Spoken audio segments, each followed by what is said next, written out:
Welcome to 95 news. ప్రతిక్షణం ప్రజాక్షేమం కోసం bulletin ముందుగా హెడ్లైన్స్ చూద్దాం.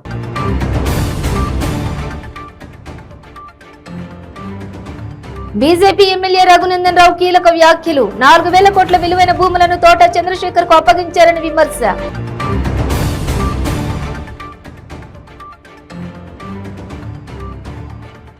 కంటి వెలుగుపై సూర్యాపేట జిల్లా కేంద్రంలో అవగాహన ర్యాలీ. జెండా ఊపి ప్రారంభించిన మంత్రి జగదీష్ రెడ్డి.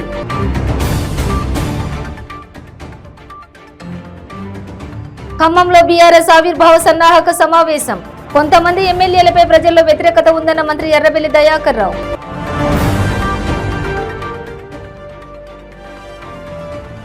పశ్చిమ గోదావరి జిల్లా భీమవరంలో అల్లుడికి బాహుబలి మర్యాదలు. 125 రకాల పిండి వంటలతో సంక్రాంతి భోజనం.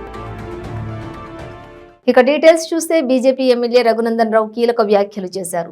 మియాపూర్లోని 4,000 కోట్ల విలువైన భూములను తోట చంద్రశేఖర్ కు సీఎం కేసీఆర్ అప్పగించారని విమర్శించారు. సోమేష్ కుమార్ కనుసన్నల్లోనే మియాపూర్ భూస్కామ్ జరుగుతోందన్నారు. భూస్కామ్ లో రంగారెడ్డి జిల్లా కలెక్టర్ పాత్ర ఉందన్నారు. సుకేష్ గుప్తా వ్యవహారంలో స్పెషల్ లీవ్ పిటిషన్ వేసిన రంగారెడ్డి కలెక్టర్ తోట చంద్రశేఖర్ వ్యవహారంలో సుప్రీంను ఎందుకు ఆశ్రయించలేదని రఘునందన్ రావు ప్రశ్నించారు. ఖమ్మం సభకు ఆర్థిక వనరులు ఎక్కడి నుంచి వస్తున్నాయని నిలదీశారు. కేసీఆర్ కు గతంలో దొంగలుగా కనిపించిన ఆంధ్ర వాళ్ళు ఇప్పుడు బంధుమిత్రులుగా మారిపోయారని రఘునందన్ రావు విమర్శించారు. ఆదిత్య కన్స్ట్రక్షన్ కంపెనీకి అనుకూలంగా వచ్చిన జడ్జిమెంట్ మీద మీరు అప్పీల్కి ఎందుకు పోలేదు? 100 కోట్లు ఇంటూ 40 ఎకరాలను లెక్కేసుకున్నా సుమారు 4,000 కోట్ల రూపాయల ఆస్తుల్ని, తెలంగాణ ఆస్తుల్ని అప్పనంగా ఒక ఆంధ్ర ప్రాంతానికి సంబంధించిన రియాల్టర్ కి కట్టబెట్టడమే కాకుండా 22A ఈ భూములను మేము తీసేస్తాం, నువ్వు మా పార్టీలో చేరు, ఈడొచ్చిన పైసలలో క్విడ్ ప్రోకో తోటి నువ్వు సగం నేను సగం, రేపు బీఆర్ఎస్ సభకు నువ్వు ఖర్చు పెట్టు, జనాన్ని ఛత్తీస్గఢ్ నుంచి ఆంధ్రప్రదేశ్ నుంచి భారీగా తరలించు, వచ్చినటువంటి ముఖ్యమంత్రులకు గొప్పగా స్వాగతం చెప్పు అని చెప్పి ఒక గొప్ప క్విడ్ ప్రోకోని మియాపూర్ భూముల కుంభకోణం ద్వారా రాష్ట్ర ప్రభుత్వం బీహార్కి చెందిన చీఫ్ సెక్రటరీ సోమేష్ కుమార్ కనుసన్నలలో ఇట్లాంటి తప్పుడు పనులని నేను చర్చ ప్రారంభించినప్పుడు ఒక మాట చెప్పిన, మనోడైతే వడ్డించేటప్పుడు బంతిలో యాడున్నా వడ్డన జరుగుతుందని. ఈడ తోట చంద్రశేఖర్ మనోడు కాబట్టి 40 ఎకరాల భూమి అమ్ముకొని 4,000 కోట్ల రూపాయల ఆస్తుల్ని తెలంగాణలో మియాపూర్ లో అఫీజ్పేట్ లో ఉన్నటువంటి భూముల్ని అప్పనంగా ఒక ఆయన కట్టబెట్టి ఆయనను మీరు ఇలా బీఆర్ఎస్ అనేటువంటి మీ పార్టీని విస్తరించేందుకు ఆంధ్రప్రదేశ్ శాఖకి అధ్యక్షునిగా చేసేందుకు చేస్తున్నటువంటి మాట నిజం అవునా కాదనే చెప్పాలి. హైకోర్టు ఇచ్చినటువంటి ఉత్తర్వులని మీరు ఎందుకు మిస్రిప్రజెంట్ చేస్తా ఉన్నారు? ఆదిత్య కన్స్ట్రక్షన్స్ కి అయితే ఒక ఆర్డర్ ఎందుకు, అదే సుకేష్ గుప్తాకి సంబంధించినటువంటి వాళ్ళకి ఒక ఆర్డర్ ఎందుకు? I'm not supporting Sukesh Gupta or I'm not supporting MBS Jewellers. నేరం చేసినోడు సుకేష్ గుప్తా అయినా, ఎంబీఎస్ జ్యువెలర్స్ అయినా, ఆదిత్య కన్స్ట్రక్షన్స్ అయినా, లేకపోతే సవేరా కన్స్ట్రక్షన్స్ అయినా, ట్రినిటీ ఇన్ఫ్రా అయినా, ఇంకొకటి అయినా చట్టం ముందు అందరూ సమానమే అని రాజ్యాంగం మీద ప్రమాణం చేసినటువంటి గౌరవ ముఖ్యమంత్రి గారు ఎందుకు ఒకటే సర్వే నెంబర్ లో ఈ రకమైనటువంటి పక్షపాతం జరుగుతుంది? ఇది బీఆర్ఎస్ కు పెట్టుబడిగా మీరు నిన్నటిదాకా ద్వేషించినటువంటి ఆంధ్రోళ్ళు దొంగలని నిన్నటిదాకా తిట్టినోళ్ళంతా ఇలా రక్త సంబంధికులు ఎట్లయ్యిండ్రు? 40 ఎకరాల భూమి తోటా చంద్రశేఖర్ గారు బీఆర్ఎస్ పార్టీ ఆంధ్రప్రదేశ్ రాష్ట్ర శాఖ అధ్యక్షుల వారు అమ్ముకుంటా ఉంటే ఎందుకు మీ రంగారెడ్డి జిల్లా కలెక్టర్ గారు సుప్రీంకోర్టులో స్పెషల్ లీవ్ పిటిషన్ దాఖలు చేయలేదు? దయచేసి దీని విషయం లోపల రాష్ట్ర ప్రభుత్వం స్పందించాలి. లేని పక్షంలో మేమైనా ప్రైవేట్ పార్టీస్ గా సుప్రీంకోర్టుని నాక్ చేస్తాం. సుప్రీంకోర్టు తెలంగాణ ప్రభుత్వం ప్రతిష్టాత్మకంగా ప్రారంభిస్తున్న కంటి వెలుగు కార్యక్రమంపై జిల్లా యంత్రాంగం నిర్వహిస్తున్న అవగాహన ర్యాలీని సూర్యాపేట జిల్లా కేంద్రంలోని బతుకమ్మ ఘాట్ సద్దుల చెరువు వద్ద మంత్రి జగదీష్ రెడ్డి జెండా ఊపి ప్రారంభించారు. ఈ కార్యక్రమంలో జిల్లా collector Patil Hemant Keshav, DMHO Kotachela, municipal chairman Permalla Annapurna, Asha వర్కర్లు, మున్సిపల్ మహిళలు తదితరులు పాల్గొన్నారు. మీడియా మిత్రులందరూ నమస్కారం. తెలంగాణ రాష్ట్ర ప్రభుత్వం ప్రపంచ చరిత్రలోనే ఎక్కడ లేని విధంగా గౌరవ ముఖ్యమంత్రి గారి ఆలోచన మేరకు కంటి వెలుగు కార్యక్రమాన్ని ప్రారంభించడం జరిగింది. వాస్తవానికి కంటి చూపు అన్నిటికంటే చాలా ప్రధానమైన విషయమైనప్పటికీ చాలామంది దాని విషయంలోనే ఎక్కువ నిర్లక్ష్యం వహిస్తుంటారు. అది ఆకస్మికంగా ఏదైనా ప్రమాదం జరిగినప్పుడు మాత్రమే జనరల్గా ఆసుపత్రులకు వెళ్ళే అలవాటు ఉంటుంది మనకి. అది నెమ్మదిగా కంటి చూపు మందగించే సందర్భం కావచ్చు, ఇతర అనారోగ్య సమస్యలకు సంబంధించి కావచ్చు, కొంత నిర్లక్ష్యం కనబడుతుంటుంది. తెలిసి కూడా, అతి ముఖ్యమైన విషయం అని తెలిసి కూడా దాన్ని వాయిదా వేస్తూ ఉంటారు ఆసుపత్రికి వెళ్ళడానికి, చికిత్స చేయించడానికి, డాక్టర్ చూపించుకోవడానికి. అట్లా మనకు గ్రామీణ ప్రాంతాల్లో కావచ్చు, పట్టణ ప్రాంతాల్లో కావచ్చు, ప్రతి చోట కూడా ఈ సమస్య మనకు కనబడుతుంది. నిర్లక్ష్యం వల్ల వేలాది మంది, లక్షలాది మంది కంటి చూపును శాశ్వతంగా కూడా కోల్పోయి ఇబ్బంది పడుతూ ఉన్నారు. మరి అటువంటి వాళ్ళందరి కొరకు ముఖ్యమంత్రి గారు కేసీఆర్ గారు వారే స్వయంగా ఆలోచన చేసి వాళ్ళ ఇండ్లకే మనం వెళ్దాం, వాళ్ళ ఆరోగ్యం గురించి మనం వాళ్ళని చైతన్యపరుద్దాం, వాళ్ళకి మనం అవకాశం ఇద్దామని చెప్పి తెలంగాణకు కంటి వెలుగు కార్యక్రమాన్ని ప్రారంభించడం జరిగింది.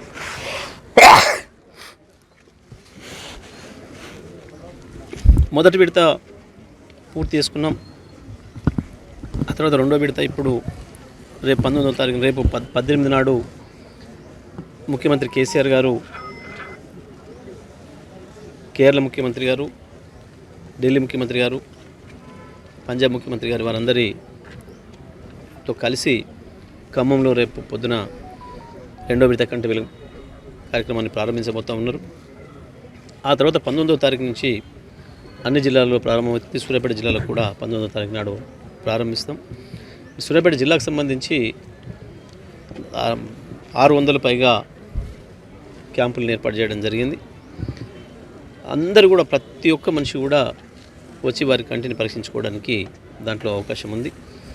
మొత్తం ప్రభుత్వ సిబ్బంది పూర్తిగా అందరూ కూడా దాంట్లో భాగస్వాములై ప్రతి మనిషిని ఐడెంటిఫై చేసి అందరిని కూడా క్యాంపులకు తీసుకొచ్చి ఈ కంటి వెలుగు పరీక్షలు చేయించడానికి ఏర్పాటు చేయడం జరిగింది. అవసరమైన వారికి ఆపరేషన్లకు కూడా రికమెండేషన్ చేసి అద్దాలను కూడా తక్షణమే అందిస్తారు. ఇంకా అవసరమైన వారికి అక్కడ మహబూబాబాద్ జిల్లా నరసింహులపేటలో దంతాలపల్లిలో ఖమ్మం బీఆర్ఎస్ ఆవిర్భావ సన్నాహక సమావేశంలో మంత్రి ఎర్రబెల్లి దయాకర్ రావు మాట్లాడారు. తెలంగాణలో బీఆర్ఎస్ కు తిరుగులేదని, 80 నుండి 90 సీట్లు గ్యారంటీగా గెలుస్తామన్నారు. కేసీఆర్ పై ప్రజలకు నమ్మకం ఉందని, కొంతమంది ఎమ్మెల్యేలపై వ్యక్తిగతంగా బాగాలేదన్నారు.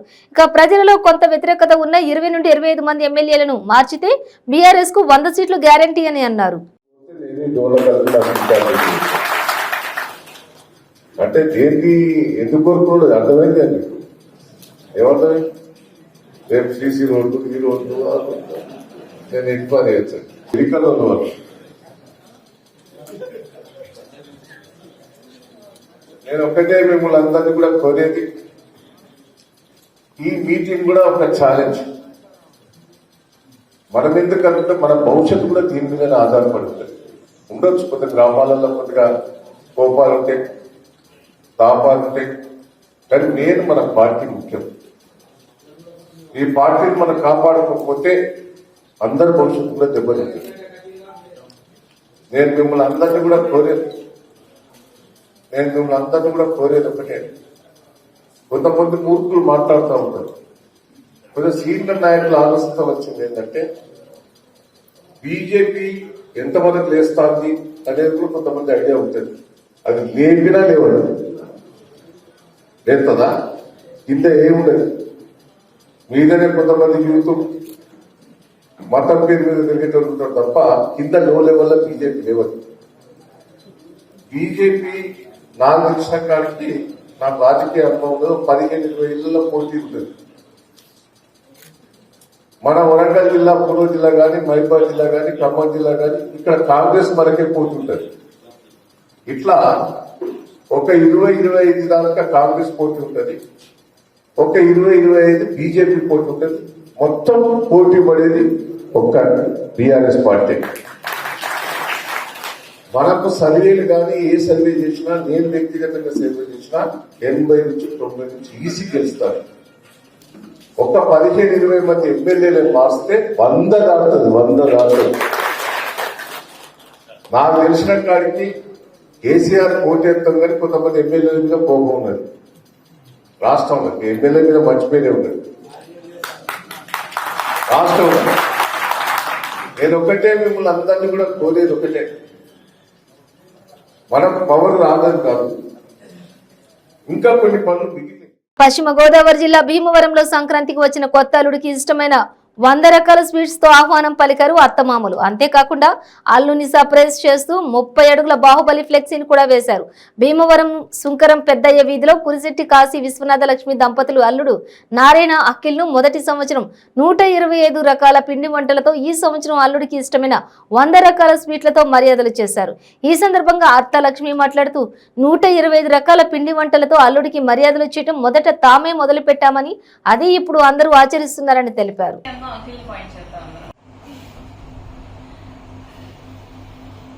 స్వీట్ సిస్టమ్ అని స్వీట్స్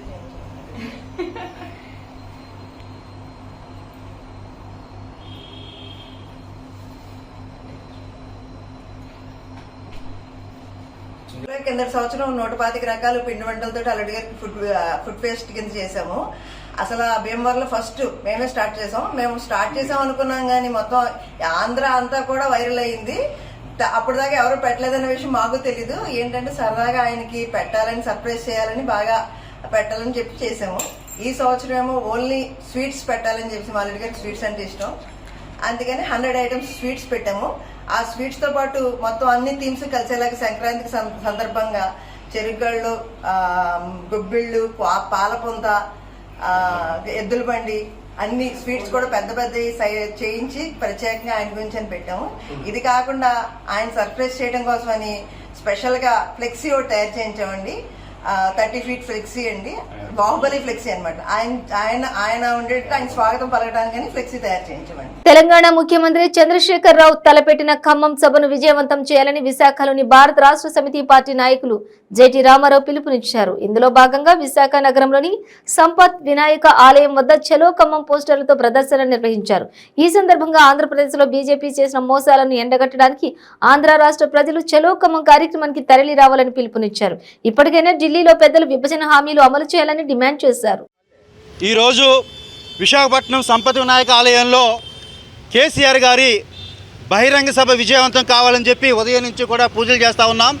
అదే సమయంలో చలో ఖమ్మం పేరుతో ఆంధ్రప్రదేశ్ నుంచి కూడా భారీ ఎత్తున బస్సుల్లో కానీ, పాదయాత్రలో కానీ, కార్లలో కానీ, రైళ్లలో కానీ సభ విజయవంతం చేయడానికి తమ వంతు మేము ప్రయత్నం చేస్తూ ఉన్నాం.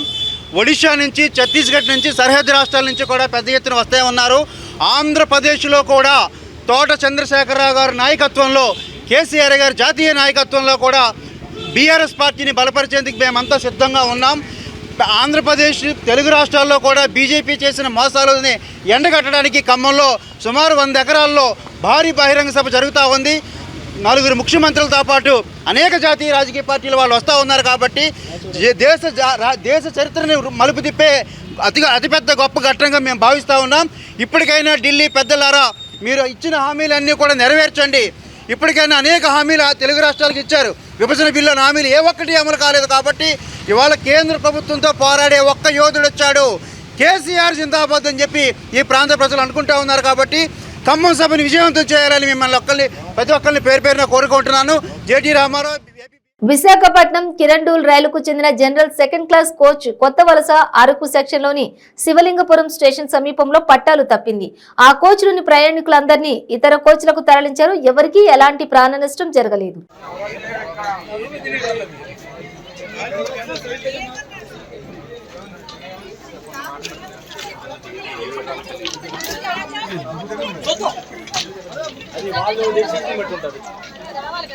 సింహగిరిపై సంక్రాంతి సంబరాలు అంగరంగ వైభవంగా నిర్వహించారు. ఇందులో భాగంగా శాస్త్రోక్తంగా ప్రత్యేక పూజలు జరిపించారు.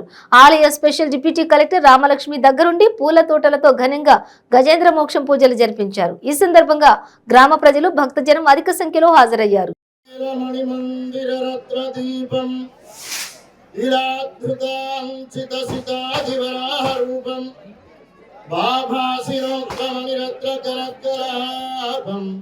వందే నృసింహరవిందదళాయ.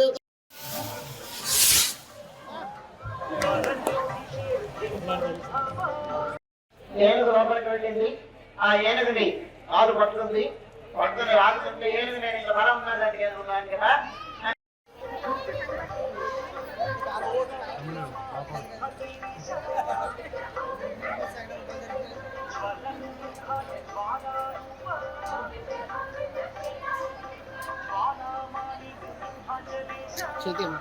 దయచేసి ఎవరు చూసుకోవద్దమ్మా.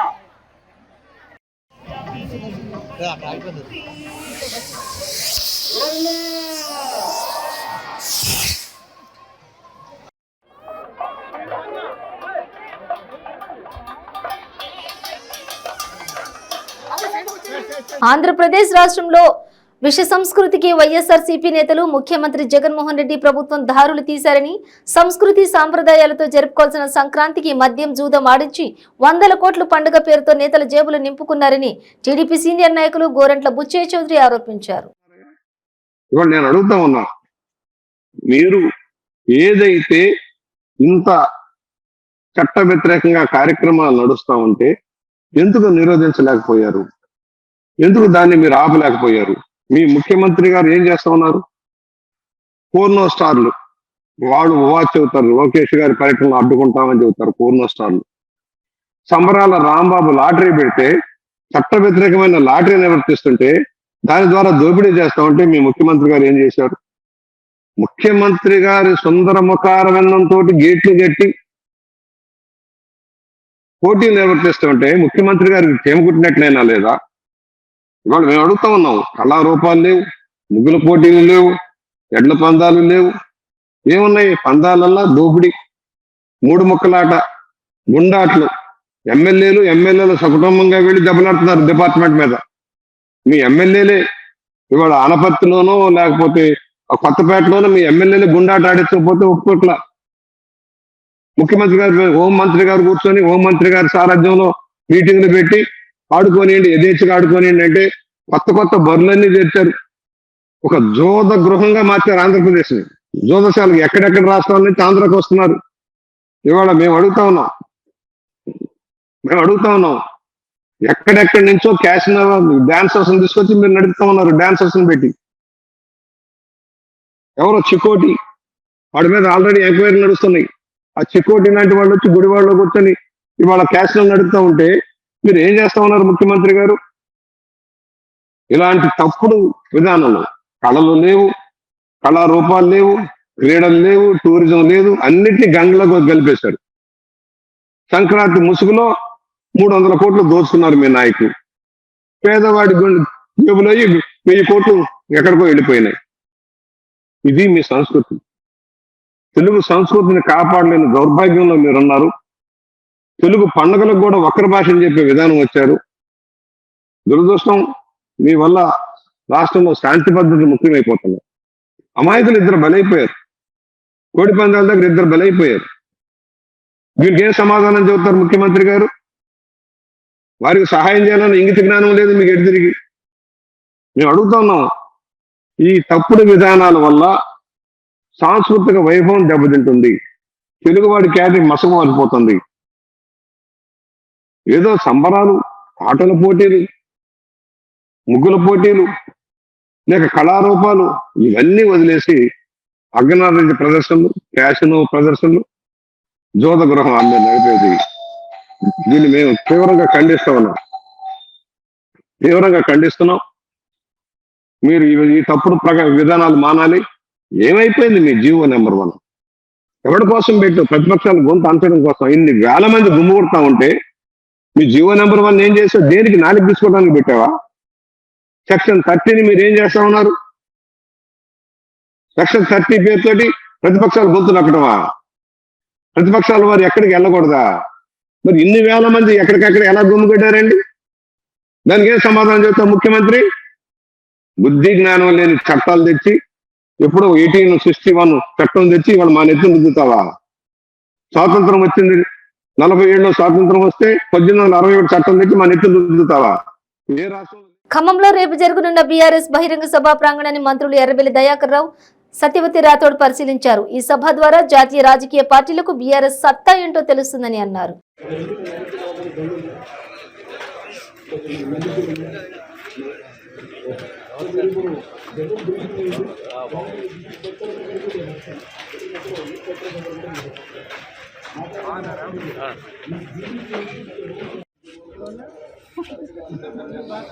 अरे भैया भाई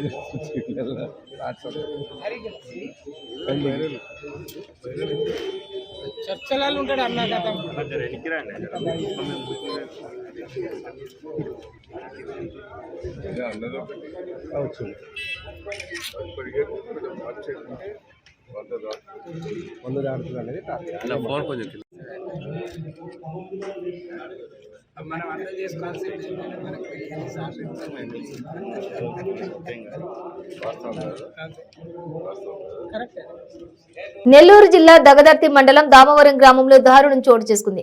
నిండు చూడు ఆవులను కరెంటు పెట్టి చంపేసి పాడుబడ్డ బావిలో తోసేశారు.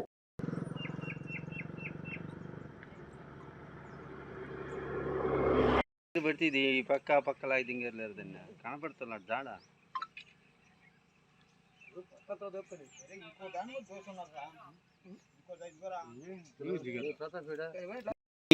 అతను ఎత్తుకుంటా ఉన్నాడు.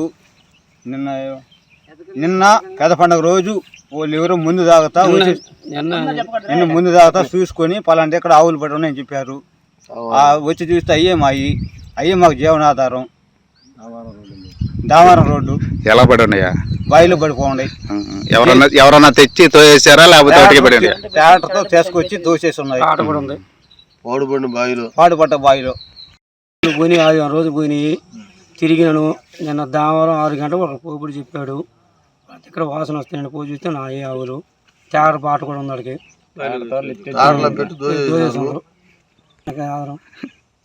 బులెటిన్ ముగించే ముందు హెడ్లైన్స్ మరోసారి.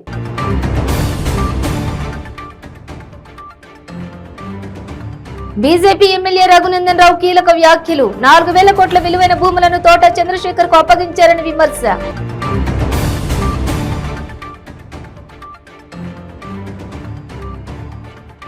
కంటి వెలుగుపై సూర్యాపేట జిల్లా కేంద్రంలో అవగాహన ర్యాలీ. జెండా ఊపి ప్రారంభించిన మంత్రి జగదీష్ రెడ్డి.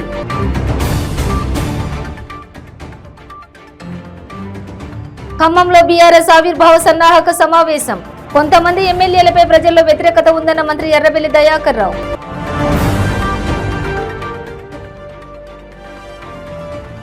పశ్చిమ గోదావరి జిల్లా భీమవరంలో అల్లుడికి బాహుబలి మర్యాదలు. 125 రకాల పిండి వంటలతో సంక్రాంతి భోజనం. ఇవి బులెటిన్ డీటెయిల్స్. చూస్తూనే ఉండండి 95 న్యూస్.